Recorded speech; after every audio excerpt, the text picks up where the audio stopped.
अस्मद्गुरुसमारम्भां यतिशेखरमध्यमां லக்ஷ்மீவல்லபபர்யந்தாம் வந்தே குரு பரம்பராம்.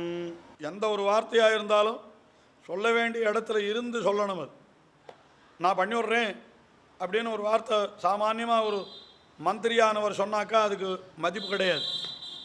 நான் பண்ணுகிறேன்னு ஒரு சட்டசபையில் போய் சொன்னார்னா அதுக்கு மதிப்பு. அதுபோல் இந்த இடத்துல இவர்களும் என்ன சொல்லுகிறார்கள், நீ இப்படி சொல்லக்கூடாது, பின்ன என்ன பண்ணணும், கோப்புடைய சீரிய சிங்காசனத்திருந்து, அந்த சிங்காசனத்தில் வீத்திருந்து அந்த வார்த்தையை நீ சொல்லணும் அப்படின்னு சொல்கிறான். அதுவும் சிங்காசனத்தில் இருக்கணும்னா எப்படி வரணும் அப்படின்னா ஒரு சிங்கம் நடந்து வரா போல் அப்படி அழகாக நடந்து வரணும். அதைத்தான் சொல்கிறேன். சிங்கம் எப்படி நடந்து வருமோ அதுபோல் நீ நடந்து வர வேண்டும் என்று சொல்லுகிறார்கள். இந்த சிங்கம் எப்படி நடந்து வரும் என்று கேட்டால் அதை பாட்டினுடைய முன்பகுதி பூரா வர்ணிக்கிறார்.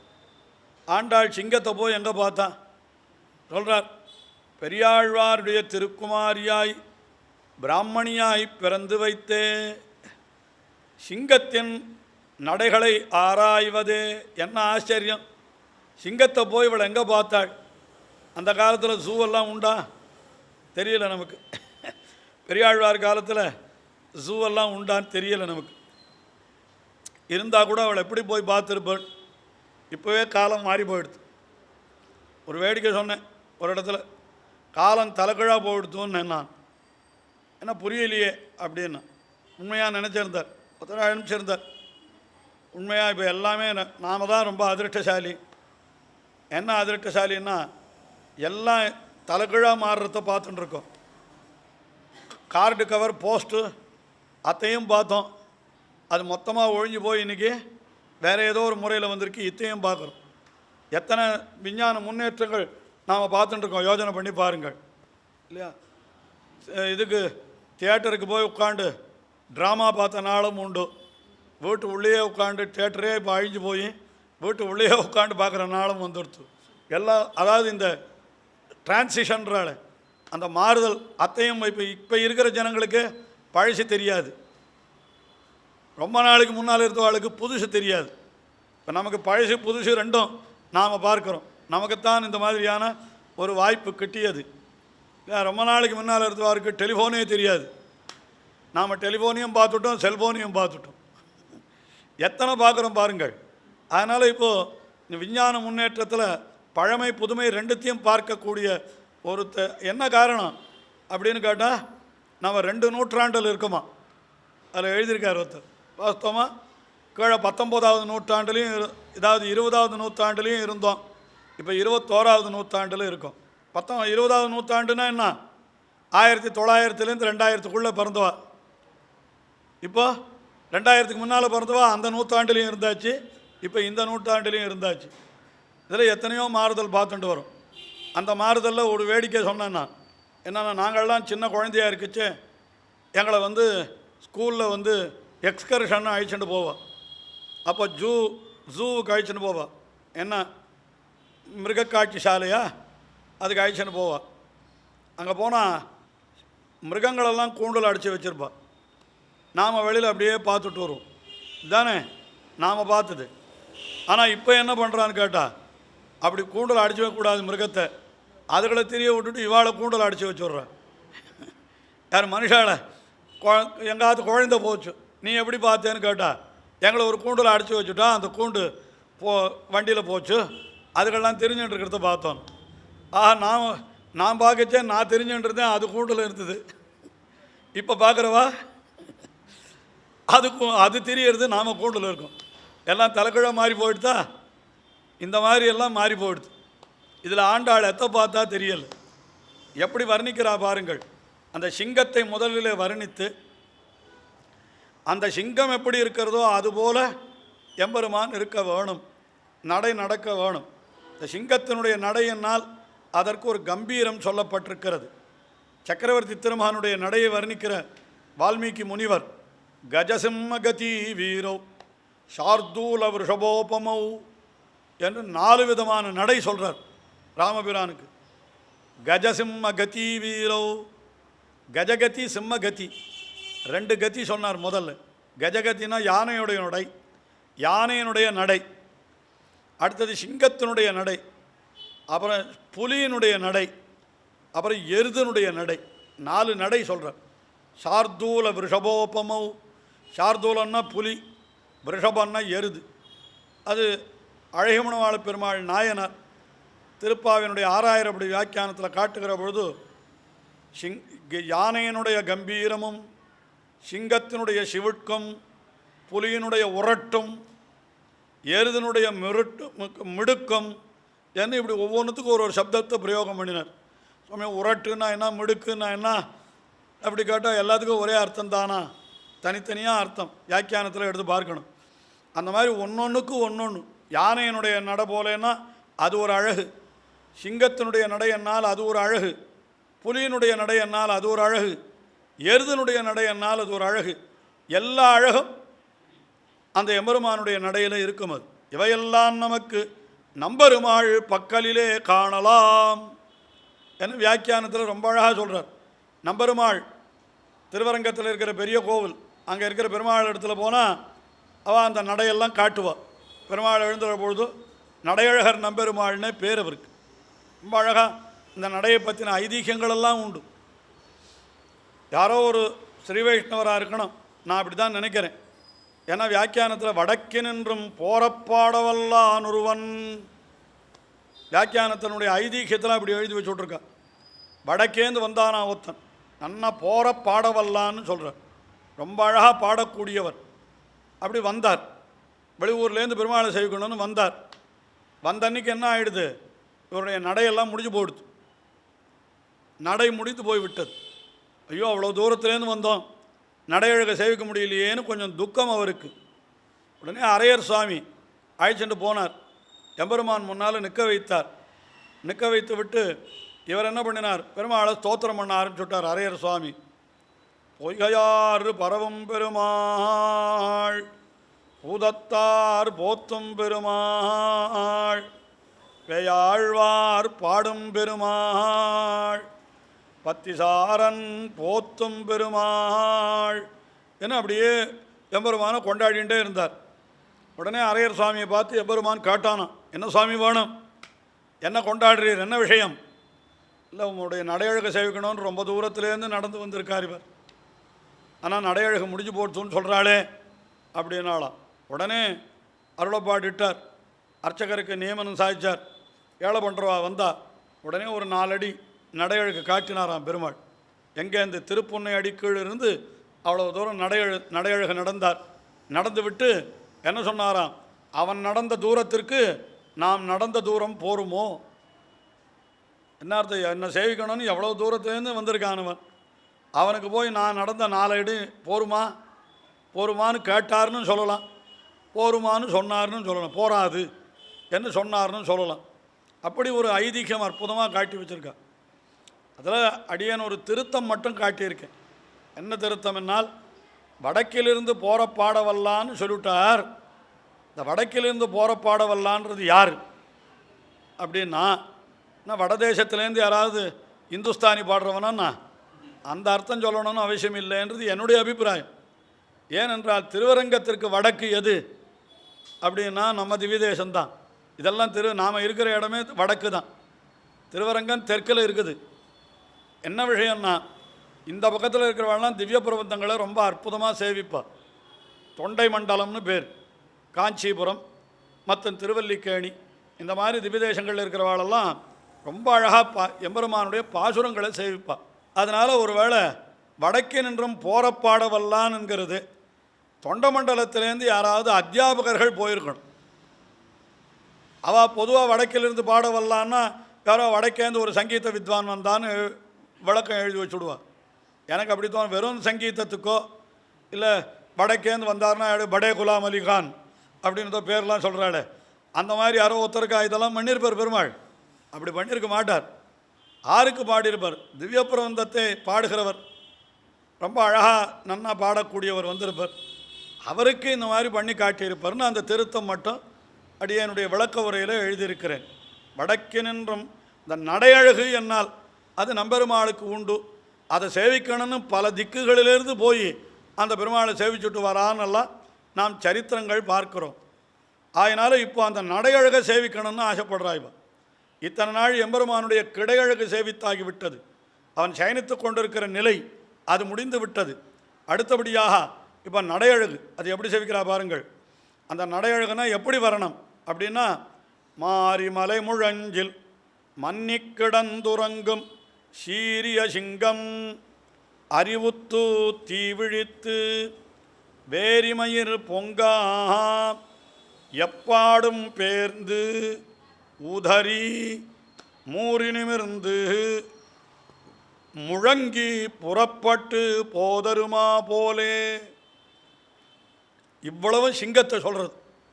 சிங்கம் என்ன பண்ணுறது அப்படின்னா அதை கொஞ்சம் வர்ணிக்கிறா. மேலே பாசுரார்த்தத்தை மட்டும் பார்ப்போம். மாறினா நல்ல மழைக்காலம். இந்த நல்ல மழைக்காலம் வந்து கொடுத்தோன்னா இந்த சிங்கம் என்ன பண்ணோன்னா வழியில் போய் ஆகாரம் தேடவே தேடாது. ஏன்னா மழைன்னா அதுக்கு ஆகாது. மிருகங்களும் எங்கேயும் நிற்காது. வேட்டைக்கு மிருகங்கள் ஆப்பிடாது.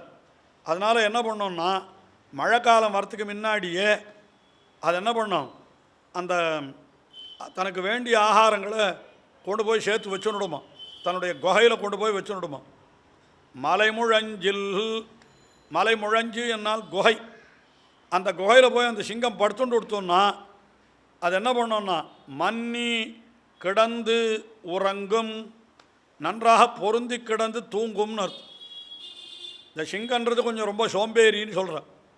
ரொம்ப அதிகமாக சிங்கத்தை தான் நம்ம ராஜான்னு எல்லாரும் சொல்லிட்டு இருக்கோம். நாம் மட்டும் இல்லை, எல்லா தேசத்துலேயுமே சிங்கம் என்னால் மிருகராஜான்னு பேர் வச்சுட்ருக்காது. ஆனால் உண்மையாக பார்த்தால் ரொம்ப சுறுசுறுப்பான விலங்குகள் என்கிறது மற்றது தான். எதுன்னா புலி முதலான ஜந்துக்களெல்லாம் ரொம்ப சுறுசுறுப்பாக இருக்கும். ஆனால் யாரும் அது அதை ராஜான்னு சொல்லலை. நான் இதை சொல்லி வச்சுருக்கேன். என்ன காரணம்? ஒரு கவி ரொம்ப அழகாக சொல்கிறான். ஏன் சிங்கத்தை ராஜான்னு சொல்கிறான்னா அது ஒரு அழகாக ஒரு கவி என்ன சொன்னான், நாபிஷேகோ ந சம்ஸ்காரோ கிரியதே சிம்மஸ்ய மிருகைஹி விக்ரமார்ஜித ராஜ்யஸ்ய ஸ்வயமேவ மிருகேந்திரதா. யாராவது இதுதான் ராஜாவாக இருக்கணும்னு பட்டாபிஷேகம் பண்ணாளா? சிங்கத்துக்கு ஒருத்தரும் பட்டாபிஷேகம் பண்ணல. நாபிஷேகா ந சம்ஸ்காரா. இல்லை யாராவது ஓட்டு போட்டாவது தேர்ந்தெடுத்தாளா? மிருகங்களெல்லாம் இவர் தான் எனக்கு தலைவராக இருக்கணும் அப்படின்னு ஓட்டு போட்டாளா? அதுவும் காணும். ஆனாலும் அது ஏன் ராஜான்னு சொல்கிறார் அப்படின்னா விக்ரமார்ஜித ராஜ்யஸ்ய, தன்னுடைய பராக்கிரமத்தாலே அது ராஜா என்கிற பெயரை பெற்று விட்டது. ஏன்னா சிங்கத்தை பற்றி சில விஷயங்கள்லாம் சொல்கிறா. எல்லாம் கவிகள் சொல்கிற விஷயந்தான். உண்மையாக பொய்யான்னு நமக்கு தெரியாது. என்ன சொல்கிறா தெரியுமோ, சிங்கம் என்கிறது என்ன பண்ணுமா, எந்த ஒரு மிருகத்தையும் முன்பக்கமாக போய் அடித்து தான் சாப்பிடுமா. பின்பக்கமாக போய் அடிக்கவே அடிக்காதான்.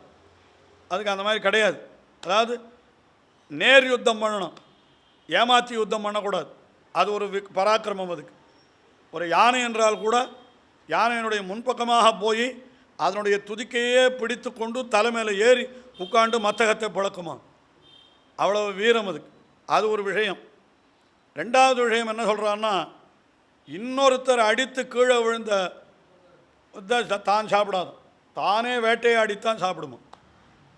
ரெண்டாவது. மூணாவது, அதுக்கு பசியாக இருக்கிற பொழுது அல்லது அதை துன்புறுத்துகிற பொழுது மட்டும்தான் மற்றவர்களை அடிக்குமே தவிர ஒன்றுமே பண்ணலைன்னா அது ஒன்றுமே பண்ணாது. நான் இது யார் பரீட்சை பண்ணுறது தெரியாது நமக்கு. அதுக்கு பசியாக இருக்குதா இல்லையான்னு தெரிஞ்சுன்னு நம்ம போக முடியுமா? அதனால் ஜாக்கிரதையாக இருக்கணும், அது வேறு விஷயம். ஆனால் யாராவது அதை போய் சீண்டினால் ஒழிய அது எந்த துன்பமும் யாருக்கும் விளைக்காது. இதெல்லாம் சிங்கத்துக்கு உண்டான சில சிறப்பான குணங்கள்னு சொல்கிறேன். ஆகினாலே சிங்கம் என்ன ஆயிடுது, விக்ரமார்ஜித ராஜ்யஸ்யா, தன்னுடைய விக்கிரமத்தாலே பராக்கிரமத்தாலே பெறப்பட்ட ராஜ்யத்திற்கு தானே தலைவன் என்று முடிசூடி இருக்கிறது. யாரும் அதுக்கு பட்டம் சூட்டலை, அது இயற்கையாகவே ராஜா. அதுபோலத்தான் பகவானும். அவனை யாரும் நீ தான் பகவானாக இருக்கணும்னு அவனை யாரும் பட்டாபிஷேகம் பண்ணலை, அவனுக்கு யாரும் ஓட்டம் போட்டு வைக்கலை. ஆனாலும் லோகத்துக்கெல்லாம் அவன் தலைவனால் அது இயற்கையான தலைமை. அதை யாரும் ஒன்றும் கேள்வியே கேட்க முடியாது. அதனால்தான் சிங்கத்தையும் பகவானையும் இந்த இடத்துல ஒப்பிடுகிறார்கள் என்று நாம் பார்க்கிறோம். ஆக மாரி மலைமுழஞ்சில், மாரிக்காலத்திலே மலைமுழஞ்சில் மலையினுடைய குகைக்குள்ளே மன்னி கிடந்து உறங்கும். அது என்ன பண்ணுறது, மழைக்காலம் பூரா அது படுத்துட்டு தூங்கும். ஏன்னா வேட்டையாட போக வேண்டிய அவசியம் இல்லையோ இல்லையோ. அப்படி உறங்குகிற காலத்திலேயும் சீரிய சிங்கம், ரொம்ப அதுக்கு பெருமை உண்டு. இப்போ தான் சொன்னேன் என்ன பெருமைன்னு, அதனுடைய பராக்கிரமம். சீரிய சிங்கம்னா தமிழில் சின்ன ரீ போடணும், இடையின ரீ அப்படி போட சீரிய சிங்கம். பெரிய ரீ போட்டுவிட்டா அர்த்தம் வேறு. சீரிய சிங்கம்னா இன்னொரு அர்த்தம், அதுக்கு சீருகின்ற சிங்கம் அப்படின்னு அர்த்தம். சீரிய சிங்கம் என்னால் சீர்மை பொருந்திய சிங்கம், சீருகின்ற சிங்கம் என்று ரெண்டு அர்த்தமும் சொல்லலாம். அதுக்கு சீரிய சிங்கம். அறிவுற்று, மழைக்காலம் முடிந்தால் என்ன பண்ணோம், முள்ள அறிவுற்றுன்னா மழை அதுகளுக்கெல்லாம் ஆச்சரியம், காலம் உணர்த்த உணர்கிறதுன்னு சொல்கிறோம். நமக்கெல்லாம் உணர்த்துறதுக்கு காலம் போராது. காலம் மட்டும் உணர்த்தினால் ஆறறிவு படைத்த நமக்கு என்ன ஆகிடுது, நம்ம அறிவுரை செய்வதற்கு ஒரு யந்திரம் வேண்டி இருக்குது. நான் நாளைக்கு கார்த்தால இத்தனை மணிக்கு எழுந்திருக்கணும்னா ஒரு அலாரம் வச்சுக்கணும், இல்லைன்னா நம்மளால் எழுந்திருக்க முடியாது. அதை அலறினா தான் எழுந்திருக்க முடியும். அதனால் அதுக்கு அலாரம்னே பேர் வச்சுட்டான். அது அலறணும், இல்லைன்னா நமக்கு எழுந்திருக்க முடியறதில்லை. ஆனால் அந்த ஜந்துக்களெல்லாம் இருக்கிறதே, ஒரு பறவைகளோ அல்லது மிருகங்களோ மற்ற ஜந்துக்களோ என்னன்னா காலம் உணர்த்த உணர்கின்றன. அதுகள் அந்தந்த காலத்தில் உண்டான காரியத்தை அவைகள் விடாமல் செய்கின்றன. ஏன்னா அவை இயற்கைக்கு எதிராக எந்த காரியத்தையும் செய்யறதில்லை. அதுகள் நாம தான் என்ன பண்ணுறோம், இயற்கைக்கு எதிராக என்னென்னமோ காரியங்கள் பண்ணிட்டுருக்கோம். இயற்கைன்னா என்ன, வெய்ய காலத்தில் வெயில் அடிக்கத்தான் அடிக்கும், மழை காலத்தில் மழை பெய்யத்தான் பெய்யும். உடனே என்ன பண்ணுறோம், வெய்ய காலத்தில் வெயில் ஜாஸ்தியாக இருக்குதுன்னு சொல்லிட்டு ஏதோ ஒரு யந்திரத்தை கொண்டு வந்து வச்சுக்கிறோம். நம்ம இதெல்லாம் இயற்கைக்கு மாறான விஷயம். இது அதில் ஏர் கண்டிஷன் இல்லாதவா உண்டா இந்த காலத்தில்? அந்த காலத்தில் என்ன சுவாமி பண்ணிகிட்டு இருந்தா அப்படின்னு கேட்டால், அந்த காலத்தில் ஏர் கண்டிஷன் கிடையாது. பின்ன அவள்லாம் எப்படி போக்கினா, அவள் எப்படி சமாளித்தா அப்படின்னா, எங்கள் பெரியவர் சொல்லுவார், எங்கள் தமையனார், அவள் நீங்கள் வந்து ஏரை கண்டிஷன் பண்ணினீங்கோ, அவள் பாடியை கண்டிஷன் பண்ணினான்னு வரும். அவள் சரீரத்தை கண்டிஷன் பண்ணி வச்சுட்டுருந்தான். எப்பேற்பட்ட வெயிலாக இருந்தாலும் தாங்கிறதுக்கு தங்களுடைய உடம்பை தயார் பண்ணினான். நீங்கள் என்ன பண்ணினீங்க, உடம்பை தயார் பண்ணாத காற்றை கண்டிஷன் பண்ணுறீங்க. நீங்கள் வந்து ஏர் கண்டிஷன்னா என்ன அர்த்தம், காற்றை நம்மளுடைய நிலைக்கு அத்தை மாற்றுறது. அப்படி பழைய நாளில் அவள் அப்படி பண்ணலை, காற்றுக்கு சரியாக தங்களுடைய உடம்பை மாற்றிண்டா அவான்ற. அதான் நாம் அதை விட்டுட்டோம். இன்னும் சொல்ல போனால் அது செலவு கிடையாது, இதுக்கு செலவு அதிகம். ஏசி போடணுன்னா அது எவ்வளோ ஆகுது, அதுக்கப்புறம் மாதம் மாதம் பில்லு கட்டுறது எவ்வளோ கஷ்டமாக இருக்குது. நான் வேடிக்கையாக சொல்லுவேன், என்ன ஆச்சுன்னா ஏசி போடலைன்னா உடம்பு எரியிறது, ஏசி போட்டால் வயிறு எரியிறதுன்னு. ஏன்னா எலக்ட்ரிக் பில்லு கட்டணுமே, மற்ற மாதத்தில் 2000 ரூபா எலக்ட்ரிக் பில் வந்தால் அந்த மாதம் 4000 ரூபா வருது எலக்ட்ரிக் பில். ஏதோ ஒன்று பண்ணி தானே ஆகணும். அப்படி தான் ஆகிப்போச்சு இந்த காலத்தில். ஆனால் அந்த ஜந்துக்கள் பாருங்கள், இப்போ இயற்கையில் வாழுகின்ற ஜந்துக்கள், அந்த ஜந்துக்களுக்கு யாராவது ஆஸ்பத்திரி கட்டி வச்சுருக்காளா? காட்டில் இருக்குது, இப்போ நாட்டில் இருக்குது ஹாஸ்பிட்டல்ஸு. மிருகங்களுக்கு கூட இப்போ வைத்தியசாலையெல்லாம் நாம் கட்டி வச்சுருக்கோம். ஏன்னா மிருகங்களையே நம்மளை மாதிரி பழகட்டும், அதனால் அதுகளுக்கு வைத்தியசாலை வேண்டுறது. இதே காட்டில் இருக்கிற மிருகங்களுக்கு யார் என்ன வைத்தியசாலை வச்சுருக்கா, அதுக்கெல்லாம் என்ன பண்ணுறது அப்படின்னா வேண்டியதே இல்லை. அதெல்லாம் இயற்கையிலேயே அப்படியே இருந்து விடுகிறது. ஆகினாலே அந்த இயற்கையோடு இருந்து விட்டால் இந்த விஷயங்கள் எதுவுமே தேவையில்லை. அதுகளுக்கு யார் ஏசி போடுறா, யார் என்ன பண்ணுறா, எதையுமே அவர்கள் லட்சியம் பண்ணுறதில்லை. எல்லாம் இயற்கையோடு ஒட்டி வருகிற பொழுது அது காலத்திற்கு தகுந்த மாதிரி தங்களுடைய காரியங்களை செய்யறது. மழை காலம் வரப்போகிறதுன்னு முன்னையே தெரியறது. அதைத்தான் மாறி மலைமுழஞ்சில் மன்னி கிடந்துறங்கும் சீரிய சிங்கம். அந்த மழைக்காலம் போனவாறே அது என்ன பண்ணுகிறது, என்னால் அறிவுத்து. அதுக்கப்புறம் தீ விழித்து என்னால் நெருப்பு பொறி பறக்க அப்படி ஒரு பார்வை பார்க்குமா. ஏன்னா 4 மாதம் மழைக்காலம்ங்கிறது 4 மாதம், அதாவது வருஷ ருத்து சரத் ருத்து ரெண்டும் சேர்த்து 4 மாதம் அது உறங்கியே கிடக்கும். இல்லை அதுக்கு முன்னால் கூட சொல்லலாம். அந்த சரத்ருத்துவில் தான் அது எழுந்திருக்கும். எழுந்த உடனே அப்படி மொள்ள கண்ணை திறக்குமா. நன்னா ஒரு ரொம்ப ஆச்சரியம் என்ன தெரியுமா, தூங்காதையே இருக்கிறவனுக்கும் கண்ணு சிவந்து போயிடும். நிறைய தூங்கி எழுந்தாலும் கண்ணு சிவந்திருக்கும். சாதாரணமாக ஒரு 5-6 மணி காலம் தூங்குறவன் அன்றைக்கின்னு பார்த்து ஒரு 10 மணி காலம் தூங்கி ஏந்தான்னா அவனுடைய கண்ணு சிவந்திருக்கும். அது ரெண்டுமே கூடாது. அதாவது அதிக தூக்கமும் கூடாது, தூக்கமே இல்லாமலும் இருக்கக்கூடாது.